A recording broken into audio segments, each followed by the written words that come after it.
Bonjour, bienvenue dans cette nouvelle capsule vidéo sur penser et sur la périodisation et dans le grand 1, penser et maîtriser le temps. On va aborder un grand B, un calendrier aux multiples héritages. Et d'abord, nous allons voir l'héritage romain. Le calendrier romain républicain compte le temps en années solaires, constitué de 355 jours elle-même divisée en 12 mois chacune. Ce système oblige à ajouter régulièrement un 13e mois pour que l'année ne se décale pas par rapport aux saisons. En 46 avant Jésus-Christ, Jules César crée une réforme, un calendrier de 12 mois appelé le calendrier julien. Les mois durent de 29 à 31 jours et un jour est ajouté en février lors des années bissextiles.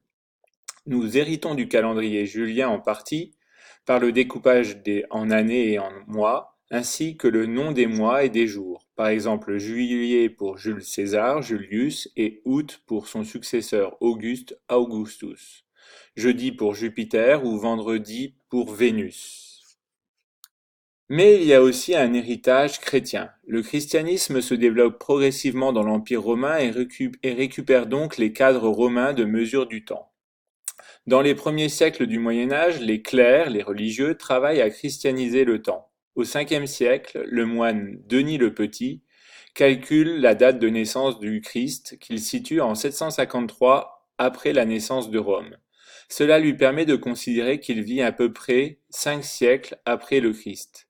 Au IXe et Xe siècle, cette ère chrétienne est progressivement acceptée par les historiens et les chroniqueurs, qui prennent alors l'habitude de dater les événements et les règnes des souverains par rapport à la naissance du Christ. Les fêtes chrétiennes, souvent calquées sur des fêtes païennes, rythment l'année. Noël, la naissance du Christ, correspond au solstice d'hiver, et Pâques, la résurrection du Christ, correspond à l'équinoxe de printemps. Dernière modification, en 1582, lorsque le calendrier grégorien entre en vigueur pour corriger la répartition des années bissextiles. Il doit son nom au pape Grégoire XIII, qui confia l'élaboration de ce calendrier à un Allemand, Christophorus Clavius, pour remplacer le calendrier julien par un calendrier grégorien. Utilisé dans les pays catholiques depuis 1582, il s'est progressivement diffusé dans le reste du monde. Il nous reste à voir l'héritage contemporain. Des héritages plus récents sont venus à s'ajouter à notre calendrier. On célèbre des jours fériés, des épisodes fondateurs de notre régime actuel et des commémorations militaires. En conclusion, on peut dire que le temps est pensé aujourd'hui en Occident de façon linéaire.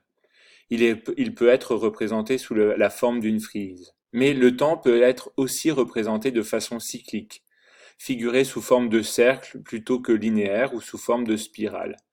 De plus, le temps peut être religieux ou non, en fonction des croyances des hommes ou des femmes qui le découpent.